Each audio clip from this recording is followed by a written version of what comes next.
시련의 때에는 지혜를 구하라 라는 제목으로 하나님 말씀 함께 나누겠습니다. 지난주일 말씀 기억하지 못하시죠? 네, 지난주일 말씀에 믿음의 시련이 맺는 열매에 대해서 말씀을 드렸습니다. 야고보 장로, 예수님의 동생이죠. 야고보 장로는 형제들에게 믿음의 시련을 당하거든 그 시련을 온전히 기쁘게 여기라 라고 말씀을 전했습니다. 왜냐하면 그 믿음의 시련을 통해서 삼위 하나님께서 우리 안에 하나님의 형상을 이루어 가시고 성령의 열매를 맺게 하시고 온전하게 그리고 구비되게 성숙한다는 의미입니다. 그리고 부족함이 없게 그렇게 만들어 가실 거기 때문에 하나님의 작품을 만드실 거기 때문에 그래서 믿음의 시련이 있을 때 인내하고 기쁘게 여기라 말씀을 나누었습니다. 그런데 오늘 읽은 말씀 5절에 보시면 바로 위에 4절에서는 조금도 부족함이 없게 하려 함이라 했는데 5절에서는 너희 중에 누구든지 지혜가 부족하거든 이렇게 얘기합니다. 이거는 야고보 장로의 이 어법상의 특징입니다. 부족함이 없게 하려고 조금도 부족함이 없게 하려고 한다고 하시면서 그런데 너희 중에 지혜가 부족하거든 이렇게 말씀을 전합니다. 부족함이 없게 하시는 것은 하나님의 뜻이지만 그런데 시련을 겪게 되면 믿음의 시련을 당하게 되면 우리에게 부족한 것들이 드러납니다. 특히 중요한 것은 지혜가 부족하구나 하는 것을 깨닫게 된다는 거죠. 그래서 야고보 장로는 성도가 믿음의 시련을 겪으면서 지혜가 부족한 것을 깨달을 때 지혜를 구해야 한다고 강조하고 있습니다. 그래서 오늘 말씀에서는 크게 세 가지를 한번 살펴보겠습니다. 첫째는요, 시련의 때에 지혜를 구하는 것이 왜 중요한가? 첫 번째입니다. 그리고 두 번째는 누구에게 지혜를 주시는가? 마지막으로 세 번째는 어떻게 지혜를 구해야 하는가에 대해서 말씀을 살펴보겠습니다. 첫째는요, 지혜가 시련의 때에 지혜를 구하는 것이 왜 그렇게 중요한가? 그것은 하나님은 우리에게 지혜를 주고 싶어 하시기 때문입니다. 하나님께서 우리에게 주시고 싶어 하시는 것이 지혜다. 그래서 하나님 주시는 그 지혜, 이 지혜를 가진 사람은 어떤 사람인가 성경에 한번 찾아보겠습니다. 잠언 9장 10절 말씀. 잠언 9장 10절이죠. 함께 한번 읽어볼까요? 시작. 여호와를 경외하는 것이 지혜의 근본이요 거룩하신 자를 아는 것이 명철이니라. 여기서 보시면 여호와를 경외하는 것이 지혜의 근본이라고 하죠. 이 근본이라는 단어 히브리어의 단어는 시작이라는 의미도 가지고 있습니다. 그러니까 하나님의 그 지혜의 시작은 여호와를 경외하는 것이다. 그래서 우리의 자녀들 생각하고 우리를 생각할 때 여호와를 경외하는 것이 지혜의 근본이자 시작이다. 그리고 욥기 28장 28절 말씀도 있는데요. 제가 읽어드립니다. 이것은 욥기의 아주 중심 구절입니다. 또 사람에게 말씀하셨도다. 보라 주를 경외함이 지혜요 악을 떠남이 명철이니라. 아멘. 주를 경외하는 것이 지혜죠. 근데 또 이것은 뒤집어 보면 악을 떠나는 것입니다. 그래서 하나님의 지혜는 하나님을 경외하고 악을 떠나는 것이다. 이렇게 볼 수 있습니다. 그래서 보통 사람은 시련을 당하면 어떻게 됩니까? 여러분 학생들 같은 경우는 제일 시련이 뭐죠? 시험이요? 모범생이시네요. 예, 그거 말고 다른 시련이 많아요. 많은데 그냥 시험만 생각해 보죠. 이거 시험 치는 거. 그게 빨리 지나기를 원하십니까? 좋은 점수 받기를 원하십니까? 좋은 점수 받고 빨리 끝나기를 원합니다. 그런데 그래도 빨리 끝나는 게 더 좋죠. 예. 보통 사람은 시련을 당하고 시험을 겪으면 빨리 지나가기를 바랍니다. 근데 하나님의 지혜로운 사람은, 복 있는 사람은 그 시련의 때를 당했을 때 하나님이 뭔가 나에게 배우기를 원하시는 게 있지. 하나님께서 나에게 주실 지혜가 있지. 하나님의 뜻이 있지. 그러니까 이 약간 비상식적인 학생들은 그런 학생 있잖아요. 시험 칠 때 내가 배울 게 있지. 그런 학생 여러분 주변에 좀 있잖아요. 없습니까? 내가 이번 학기에 뭔가 이게 배울 것이 있지.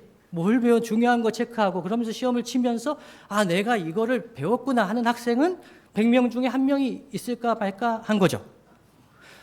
믿음의 세계도 비슷해요. 시련이 있고 시험이 있는데 하나님의 뜻이 있어요. 하나님 지혜의 사람이 되기를 원하세요. 근데 보통 사람은 이게 빨리 지나가기를 원한다는 거죠. 근데 5절에서 이 너희 중에 누구든지 지혜가 부족하거든 하고 구하라 그죠. 하나님 구하라 그리하면 주시리라 했는데 이 구하다라는 동사의 시제는 현재형이에요. 한 번 구하는 게 아니고 지속적으로 구하는 것을 의미합니다. 그래서 지혜를 구하는 사람 참 복 있는 사람입니다. 여러분 기업이나 기관에서 부모 특강 이런 거를 준비를 많이 한대요. 제가 이제 대전에 있을 때 연구단지에 그 연구소들이 많잖아요. 가가지고 이제 신우회 설교도 하고 이럴 때 이 부모 특강을 준비하면은 어떤 부모들이 올까요? 1번 좋은 부모, 2번 나쁜 부모. 너무 죄송해요. 이렇게 이분법적으로 해서. 근데 잘 부모로서 열심히 하는 분이 올까요? 아니면 부족한 부모님들이 오실까요? 잘 하고 있는 부모님들이 온대요. 잘 하고 있는 부모님들은 내가 아이를 위해서 더 좋은 부모가 되려고 찾아온다는 거예요. 다닌다는 거예요. 그런데 문제가 있어요. 힘들어요. 뭔가 우리 아이하고 관계 뭐가 있어요. 그런데 그분들은 온다 안 온다? 못 온다. 예, 제가 이제 상담을 해보니까 어디서부터 해야 될지 모르고 힘들고 바쁘고 뭐 이유는 있어요. 예, 그런데 이런 경향이 있다는 거죠. 여러분 그래서 지혜를 구하는 게 중요한데 특히 하나님은 선한데 지혜로운 사람이 되기를 원하십니다. 로마서 16장 19절 말씀 한번 읽어볼까요? 함께 읽어봅니다. 시작. 너희의 순종함이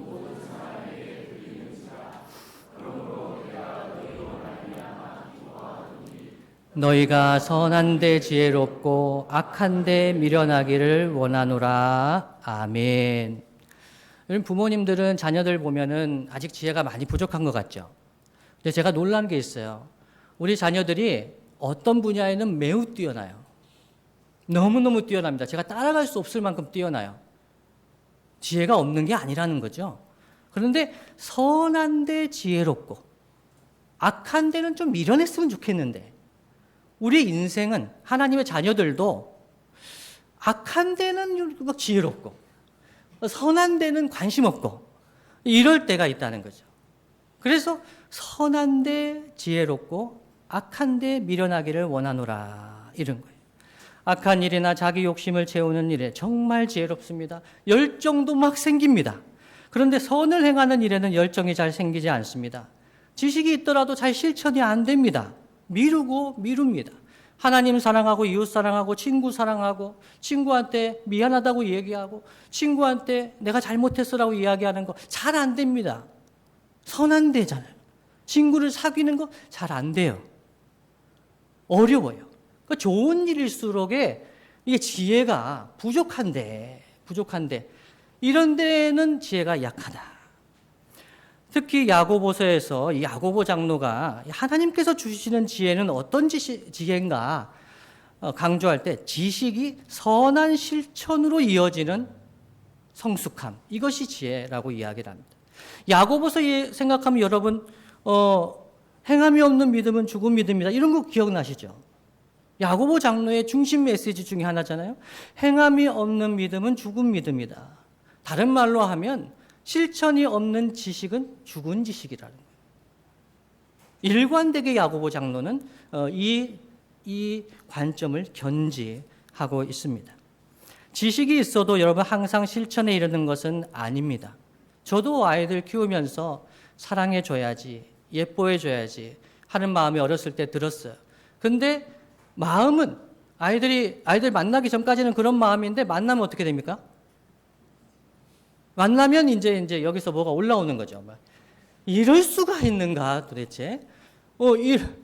내가 이렇게 여기까지만 할게요. 잘 안 돼요. 실천으로 이어지는 것은 쉽지 않습니다.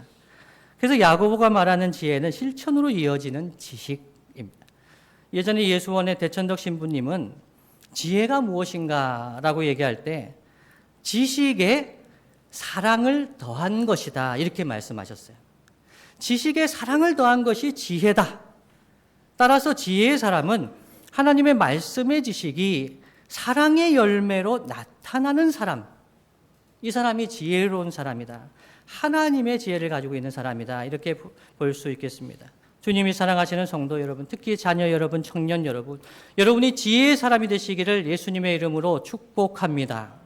정말 지혜의 사람이 되시기를 바랍니다. 우리 두레교회의 부모 세대들은 우리 청년들이, 우리 자녀들이 우리보다 더 뛰어난 지혜의 사람들이 되기를 간절히 바라면서 기도하고 있습니다. 여러분, 지식을 연마하십시오. 열심히 공부하십시오. 그런데 그 지식에 사랑을 더하시기를 간절히 바랍니다. 여러분이 공부하시면서 사랑의 사람이 되시면 여러분을 하나님께서 귀하게 사용하여 주실 줄로 저희는 믿습니다. 일할 때도, 공부할 때도, 연구할 때도 여러분이 사랑의 사람으로 일하고 공부하고 연구하시기를 간절히 바랍니다. 그러면 여러분이 가는 곳마다 여러분은 복이 되실 것입니다. 여러분이 지식이 조금은 부족할지 몰라도, 여러분이 아는 것이 조금은 부족할지 몰라도 여러분의 그 지식에 사랑이 더하게 되면 여러분이 가는 곳에 여러분이 복이 될 겁니다. 지혜의 사람은 공동체와 나라와 민족을 구할 수가 있습니다. 하나님의 지혜가 있는 사람은 작은 지식일지라도 그 지식을 가지고 사랑을 더할 때 그곳을 살려낼 수 있을 줄로 믿습니다. 그래서 첫 번째, 왜 지혜를 구해야 하는가? 하나님 주시는 지혜, 너무나 하나님 주시기 원하시기 때문이다. 두 번째는요, 그럼 어떤 사람에게 지혜를 주실까요? 하나님은 누구든지 구하는 자에게 지혜를 주십니다. 아멘입니까? 목사님, 아닌 것 같은데요. 저는 조금 뭔가 모자란 것 같아요. 이렇게 생각하시는 분이 혹시 있으십니까? 여러분, 지식은 좀 더 지능 지수가 높고 학습 능력이 뛰어난 사람이 더 많이 가질 수 있는 것 같습니다. 지식은 그렇습니다. 여러분의 지능 지수, 학습 능력, 여러분의 배경, 여러분의 어떤 어렸을 때의 경험, 여러 가지로 영향을 미칩니다. 지식은. 그런데요, 여러분. 그런데요, 넘어가기 전에 여러분 주변에 여러분보다 똑똑한 사람이 있다 없다 마음으로만 손 드세요. 여러분보다 똑똑한 사람. 제가 서울 올라오고 나서 제가 대구에 있었을 때는 저보다 똑똑한 사람 손에 꼽았어요. 손에 꼽힌다는 얘기죠. 10손가락 안에. 그런데 서울 올라와 보니까 일단 제 옷이 좀 너무 초라해 보였어요. 그래서 밖에 나가기도 힘들고, 그래가지고 타임즈 뉴스페이퍼, 이거 들어보셨어요? 뉴스위크 타임? 요즘에는 들고 다니지도, 저도 가져가지도 않아요. 근데 그런 거 타임즈 하나 들고 왜 들까요? 나 보통 사람 아니야. 영어를 읽을 수 있는 사람이야. 이걸 들고 다니는 거죠. 얼마나 열등감이 많았을까요? 근데 학교 수업 들어갔는데, 저 바보인 줄 알았어요. 못 알아들어요. 일단 독서력이 떨어져요. 책을 읽은 게 별로 없거든요. 너무너무 위축이 되고, 대학 1학년 때는 항상 위축된 그 모습을 제가 기억을 해요. 지식은 내가 아무리 열심히 해도 저 사람보다는 더 잘할 수 없겠구나, 이런 생각이 들 때가 있어요. 근데 지혜는요, 하나님의 지혜는 그렇지 않아요. 하나님의 지혜는 오늘 말씀에 보면 너희 중에 누구든지예요. 너희 중에 누구든지. 여러분 모두, 우리 누구든지 지혜가 부족하거든 모든 사람에게 후히 주시고 꾸짖지 아니하시는 하나님께 아뢰라고 하셨어요. 하나님의 지혜는 구하는 자에게 하나님께서 주시기를 원하신다는 거예요. 누구든지 스스로 지혜가 부족하다고 생각하는 겸손한 자에게 하나님께서 반드시 주시는 줄로 믿습니다. 지식이 좀 부족해도 하나님의 사랑, 이웃 사랑이 그 심령에 가득하면 그 지식에 하나님 말씀에 불이 붙습니다. 예전에 설교하시던 목사님, 너무 예전 얘기하면 안 되는데, 30년 전에 설교하실 때 목사님들이 저보다 지식이 많았을까요, 적었을까요? 그냥 경향성을 얘기해 보세요. 저보다 지식은 그분들이 아무래도 부족했죠. 최근에 목사님들 모임에서 등촌교회 원로 목사님하고 이야기를 나눴는데, 여러분들은 저보다 훨씬 지식이 뛰어납니다. 많이 배웠습니다. 그런데 그분이 얘기하시더라고요. 성령님을 의지해야 된다. 그 얘기를 하시는데 제가 아멘 했어요. 아멘. 지식에 사랑이 더해야 됩니다. 그러면 하나님의 지혜가 나타납니다. 아무리 부족한 지식이라도 하나님의 사랑이 그 마음속에 있으면 그 지식에 불이 붙습니다. 마틴 로이 존스 목사님은 설교를 불붙은 논리라고 했어요. 불붙은 말씀이라고 했어요. 그러니까 그 말씀이 깨달아지고 주님의 사랑이 느껴지고 하면 그 말씀의 역사가 일어나는 거죠. 그래서 하나님의 지혜가 부족합니다. 사랑이 부족합니다. 그런 갈망한 겸손한 사람에게 하나님께서 지혜를 부어 주신다는 거죠. 그러나 복이 없는 사람은 스스로 지혜롭게 여기는 사람입니다. 저는 지혜가 있어요. 저는 지혜가 있는데 실천이 부족한가 봐. 뭐 이런 생각하시는 분들은 지혜가 없는 거죠. 잠언 26장 12절 말씀 다 함께 한번 읽어봅니다. 잠언 26장 12절 말씀 시작. 내가 스스로 지혜롭게 여기는 자를 보느냐 그보다 미련한 자에게 오히려 희망이 있느니라. 아멘. 스스로 지혜롭게 여기는 사람이 너무나도 많습니다. 스스로 지혜롭게 생각하기 때문에 하나님의 지혜를 구하지 않습니다. 하나님의 지혜보다 세상 지혜가 훨씬 더 뛰어나 보입니다. 그래서 하나님의 지혜를 구하지 않는 사람의 특징은 자구책을 구한다는 겁니다. 스스로 내가 생각하는 거예요. 내가 생각할 때 이게 옳아요. 자구책을 생각하면서 항상 살아갑니다. 하나님께는 어떻게 기도할까요? 도와주시기만 하세요, 하나님. 도와주시기만 하세요. 제가 답을 알고 있거든요. 그러니까 도와주시면 됩니다. 라고 기도하면 내가 스스로 지혜롭게 여기고 있는가 생각해 봐야 합니다. 이것이 두 번째입니다. 어떤 사람에게 주십니까? 난 지혜가 없습니다, 하나님. 사랑도 없습니다. 하나님 나에게 하나님 지혜를 주세요라고 겸손히 구하는 자에게 누구든지 지혜를 주십니다. 세 번째로요, 마지막인데요. 어떻게 지혜를 구해야 하겠습니까? 어떻게 지혜를 구해야 할까요? 오늘 말씀 보시면 6절 말씀 제가 읽어드립니다. 오직 믿음으로 구하고 조금도 의심하지 말라 말씀합니다. 오직 믿음으로 구하고 조금도 의심하지 말라. 믿음으로 구해야 합니다. 너무 간단하죠? 특히 여기 저희가 읽은 5절 말씀 보시면 너희 중에 누구든지 지혜가 부족하거든 모든 사람에게 후히 주시고 꾸짖지 아니하시는 하나님께 구하라 그리하면 주시리라 하셨을 때 이게 후히 주시고 할 때 보통 해석이 조금 여러 해석이 있습니다. 이 후히 주신다고 할 때 후히는 헬라어 단어의 하플로스라는 단어예요. 하플로스. 근데 이게 명사와 형용사로 쓰일 때 본질적인 뜻이 무엇이냐면 후히라는 뜻도 있지만 단순함과 분명함을 의미하는 단어가 됩니다. 그러니까 문맥에 따라서 살펴봐야 되는 거예요. 근데 이 하플로스라는 단어를 문맥에 따라서 볼 때 하나님께서 지혜를 후히 주신다 이런 것보다는 두 마음을 품고 주실까 안 주실까 의심하면서 구하기보다는 반드시 주신다는 것을 믿고 구하라. 그러니까 분명히 반드시라는 의미가 문맥에는 더 맞는다라고 저는 생각합니다. 그래서 이 부분만을 따서 우리가 하나님께 무언가 기도하면 하나님은 내가 기도하는 것보다 더 후히 주셔 라고 생각하면서 모든 것에 적용할 수는 없다는 거죠. 하나님이 안 주실 수도 있어요. 적게 주실 수도 있어요. 하나님은 적절하게 주시는 거죠. 근데 우리가 이것을 일반화시키기는 어려워요. 근데 원문을 보면은 더 적절한 것은 분명히 주신다. 이것을 믿고 기도해야 된다. 그렇다면 믿음으로 구한다는 것은 어떤 것일까요? 간단히 여러분 두려워하실까 봐 간단히 세 가지만 살펴볼게요. 간단히 세 가지. 첫 번째, 믿음으로 구한다는 것은 내 자구책을 도와주실 것을 믿으며 기도하는 것이 아닙니다. 제가 이미 말씀드렸죠? 내가 생각한 자구책을 도와주실 것을 믿는 게 아니에요. 중요하기 때문에 제가 반복해서 말씀을 드리는 겁니다. 그래서 믿음으로 구한다는 것은 내 지식과 내 지혜를 일단 내려놓는 것을 의미합니다. 내가 생각하는 지혜, 내가 생각하는 방법을 일단 내려놓는 것을 의미합니다. 하나님께서 지혜를 주신다는 것을 단순하게 믿고 구하는 것, 이것을 의미합니다. 아주 단순하지만 정말 중요합니다. 왜 그럴까요? 우리는 시련의 때에 지혜를 구한다고 하면서도 내가 생각한 결과, 하나님 이렇게 해주실 거죠?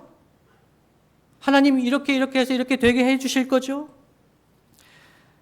책으로 봤든 설교로 들었든 경험, 다른 사람의 경험이든 그런 것을 통해서 내가 생각하고 그것을 위해서 믿음으로 구합니다. 이루어질 줄로 믿고 기도하는 사람들이 많이 있습니다. 그러나 우리는 하나님을 믿는 것입니다.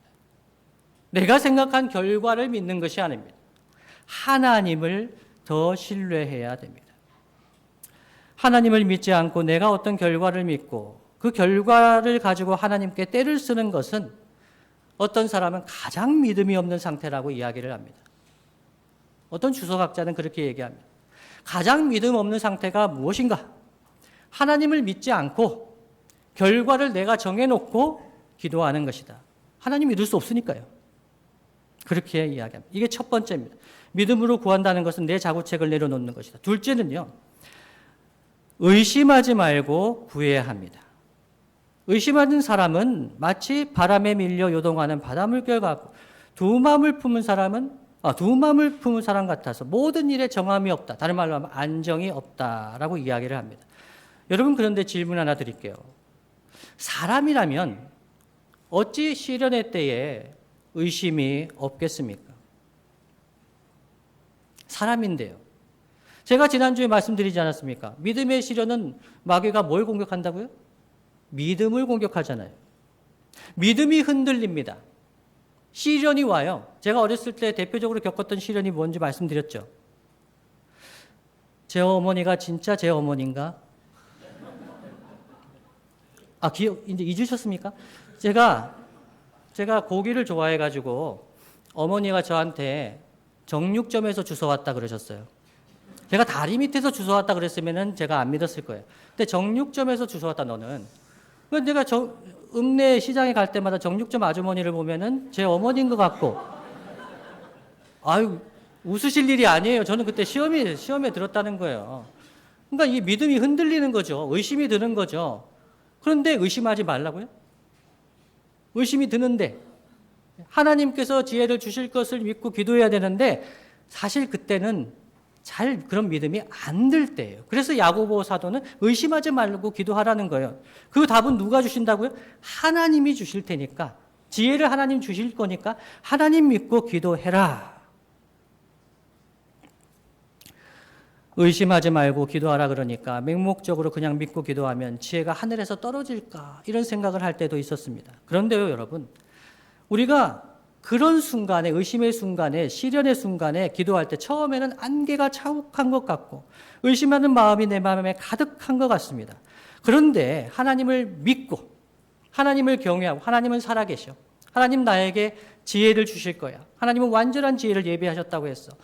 기도하고 하나님 말씀을 묵상하다 보면 내 갈라진 마음이 한 마음으로 바뀌어 갑니다.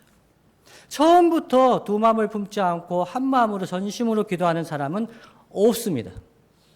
그래서 우리는 내 마음에 의심이 있다. 지난주에 말씀드렸죠? 그것은 무엇을 증거한다고요? 하나님 말씀이 내 안에 있다는 거예요. 하나님 말씀이 내 안에 있기 때문에, 그 말씀이 현실과 부딪히기 때문에, 이 말씀과 현실 속에서 갈등이 있기 때문에 그때 하나님 앞에 기도하는 거죠. 하나님 무엇이 옳습니까? 하나님 정말 살아계십니까? 하나님의 공의는 이루어지는 겁니까? 하나님 살아계십니까? 이런 기도가 의심에서 시작이 되고 마음의 갈등에서 시작이 되지만 무엇을 믿는 거죠? 하나님을 믿는 거죠. 하나님께서 지혜를 주실 것을 믿고 기도할 때 주님이 우리를 긍휼히 여기셔서 우리가 조금씩 주님의 마음을 깨닫게 되어 갑니다. 그래서 시련의 때에는 덮어놓고 믿음으로 기도하는 것이 아니라 생각하며 기도해야 합니다. 시련의 때는 생각하면서 기도해야 됩니다.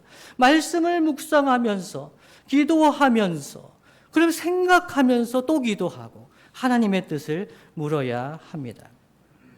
하나님의 지혜를 받기 위해서는 기도와 말씀을 통한 생각의 과정이 필요합니다.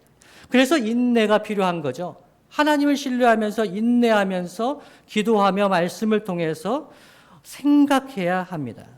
그래서 내 기도 제목이 이루어질 것을 믿고 의심 없이 기도하는 것이 아닙니다. 아닙니다. 하나님을 믿고 하나님께 완전한 지혜가 있다는 것을 믿고 그 바탕에서 하나님께 질문하는 겁니다.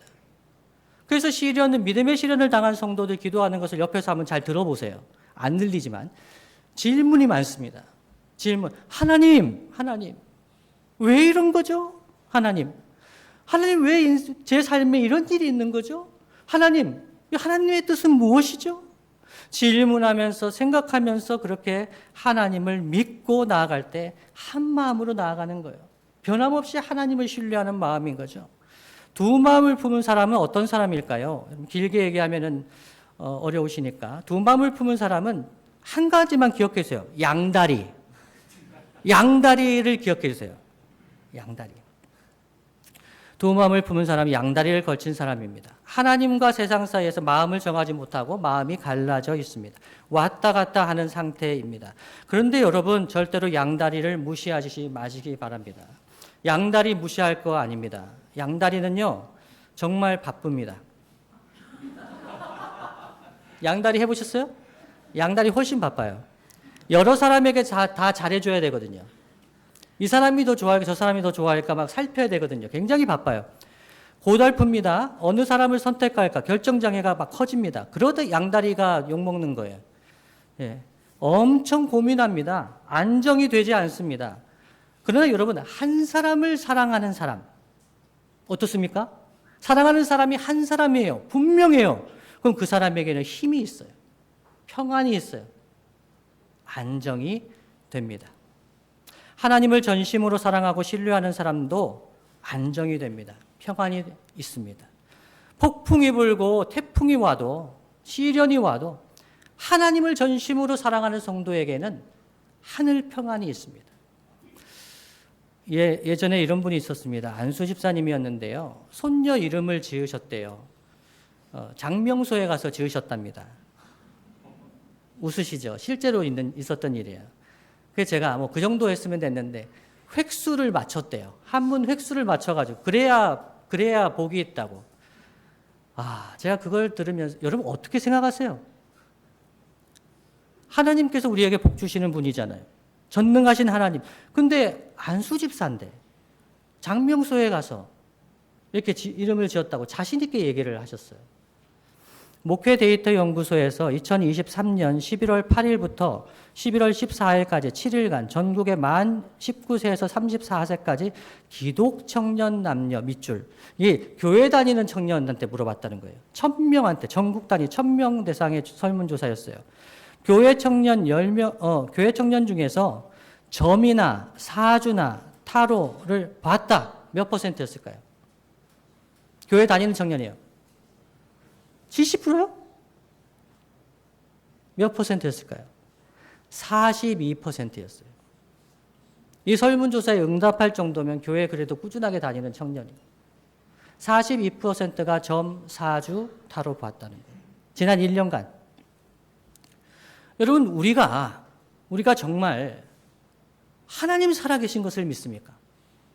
전능하신 하나님, 천지 만물을 창조하신 하나님, 우리 생사화복을 주관하신 하나님, 우리가 가만히 아무도 나를 보지 않을 때도 하나님께서 나를 지켜보호하시고 섭리하신 하나님이심을 믿습니까? 또 어떻게 점을 볼 수가 있습니까? 본다는 거예요. 우리는 이렇게 살고 있는 거죠. 그걸 전문 용어로 세 글자로 뭐라고 한다는 거죠? 양다리. 예, 이제 이해하셨네요. 양다리 생활 제발 청산해야 됩니다. 마지막으로 믿음으로 구한다는 것은 마지막으로 세 번째는 실천할 마음을 가지고 구하는 것입니다. 그러니까 우리가 하나님께 지혜를 구한다고 할 때 지혜는 제가 말씀드렸죠. 지식이 사랑의 실천으로 나타나는 거잖아요. 그러니까 하나님의 지혜를 구할 때는 실천한 마음을 가지고 기도해야 합니다. 요한복음 7장 17절 말씀 함께 읽어봅니다. 시작. 사람이 내 뜻을 행하려 하면 내가 스스로 말함인지 알리라. 아멘. 이 예수님께서 하신 말씀이에요. 사람들이 볼 때 저 예수가 갈릴리 촌분데 어떻게 이런 지식이 있는가? 그렇게 물었습니다. 그때 예수님께서 요한복음 7장 17절 말씀, 사람이 하나님의 뜻을 행하려 하면 이 교훈이, 예수님 통해서 주신 하나님 말씀이죠. 이 교훈이 하나님께로부터 왔는지 내가 자연인 예수라는 그런 촌사람이 스스로 말하는 것인지를 알게 될 거다. 그러니까 예수님의 말씀을 읽을 때, 하나님 말씀을 읽을 때 그 뜻을 행하려 하면서 읽으면 하나님 말씀을 깨닫게 되고 경험하게 된다는 말씀입니다. 설교를 많이 듣고 성경을 아무리 많이 읽고 연구를 해도 실천할 마음이 없으면 그 말씀의 능력과 하나님의 지혜를 경험할 수가 없습니다. 그러나 하나님의 뜻을 행하려 하면 우리의 삶에서 하나님의 역사를 경험하게 됩니다. 시련의 때에 여러분 성경을 읽게 되죠. 그래서 우리의 자녀들이나 청년들 성경 읽는 습관이 매우 중요한데 시련의 때에 성경을 가까이 할 때 그 말씀을 행하려는 마음으로 성경을 보게 되면 그 말씀이 살아 움직이는 것을 경험할 때가 있어요. 내 인생에 와서 그 말씀이 역사하는 것을 경험할 때가 있어요. 그래서 우리는 성경 말씀을 꾸준히 가까이 해야 돼요. 실천할 마음으로 보면 그 성경이 달라지는 거예요. 기도와 말씀을 통해 하나님께 순종하는 마음으로 실천할 마음으로 기도하면 성경 말씀을 읽으면 하나님께서 그 지혜의 말씀을 깨닫게 해주시고 그 말씀이 우리를 살립니다. 시편 107편 17절로 20절 말씀 제가 세 번역으로 읽어드립니다. 어리석은 자들은 반역의 길을 걷고 죄악을 저지르다가 고난을 받아 밤낮까지 이뤘으니 여러분 좀 그려보세요.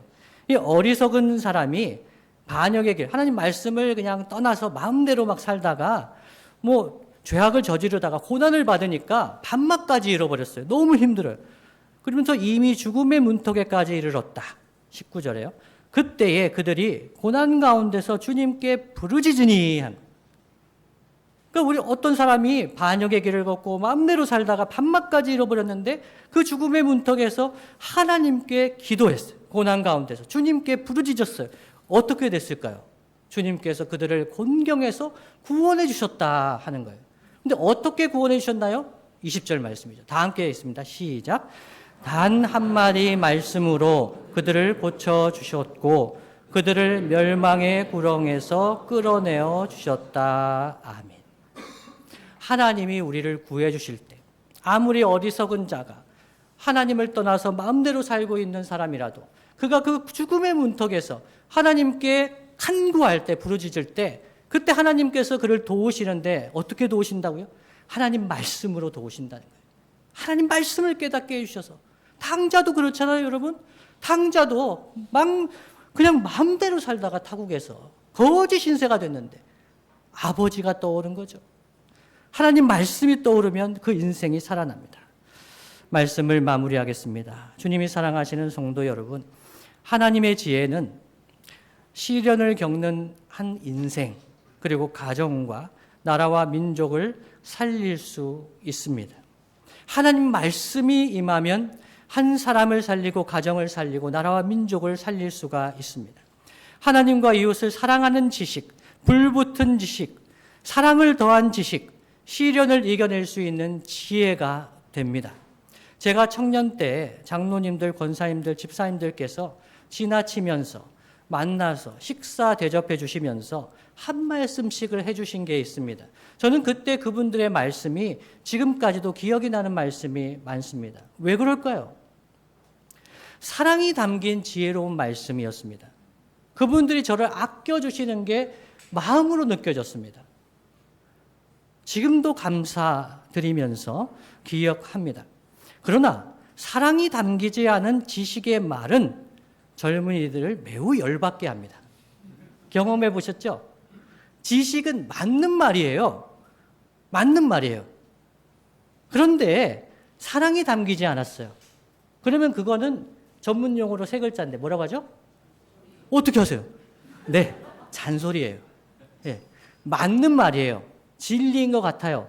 그런데 사랑이 담기지 않으면 열받습니다. 부모님들이 저희보다 지식은 부족할 수 있겠습니다. 부모님 세대, 조부모님 세대가 젊은 청년들보다 지식은 부족할 수 있어요. 그렇지만 부모님들에게는 지혜가 있습니다. 왜 그럴까요? 부모님은 그 자녀를 그 누구보다, 세상의 그 누구보다 사랑하기 때문입니다. 그 자녀를 사랑하기 때문에 지식은 부족해도 뭔가를 이야기해주면 지혜가 있습니다. 추석 연휴에 청년 여러분, 자녀 여러분, 부모님 말씀이 잔소리같이 들리더라도 그 안에 지혜가 있습니다. 선생님들에게도 지혜가 있습니다. 제자를 사랑할 때 지혜가 선한 영향력을 발휘합니다. 지식으로 이야기할 때에 경험하지 못했던 역사가 이 지식이 사랑을 더할 때 선한 영향력을 주게 됩니다. 추석 연휴를 지나고 있습니다. 오곡백과가 무르익는 풍성한 계절이라고 합니다. 그러나 의정 갈등은 출구가 보이지 않습니다. 가계부채는 심각한 수준에 이른 지 오래되었습니다. 서울의 아파트 가격은 더 오른다고 하는데 대출은 쉽지도 않습니다. 청년들의 취업은 여전히 어렵습니다. 정치, 경제, 사회, 문화, 교육 등 어느 분야에서도 더 나아지는 기미가 보이지 않습니다. 이번 명절에 마냥 즐거워할 수가 없는 이런 시대를 우리는 보내고 있습니다. 이럴 때일수록 성도는 무엇을 구해야 할까요? 성도는 더욱 가정과 일터와 사회를 위해서 사랑하는 마음으로 하나님께 지혜를 구해야 하겠습니다. 하나님, 이 나라 이 민족이 어떻게 가야 될까요? 하나님, 이 나라 이 민족이 사랑이 없고 공의가 없고 정의가 없고 무너져 가고 있는데 하나님 어떻게 해야 될까요? 하나님께 완전한 지혜를 구하는 사람을 하나님께서 기뻐하시고, 누구든지 지혜가 부족하거든 후히 주시고 꾸짖지 아니하시는, 분명히 주시는 하나님께서 그에게 지혜를 주실 것입니다. 시련의 때에 하나님의 지혜를 구하며 그 시련을 이겨내는 저와 여러분 되시기를 예수님의 이름으로 축복합니다. 다 함께 한번 기도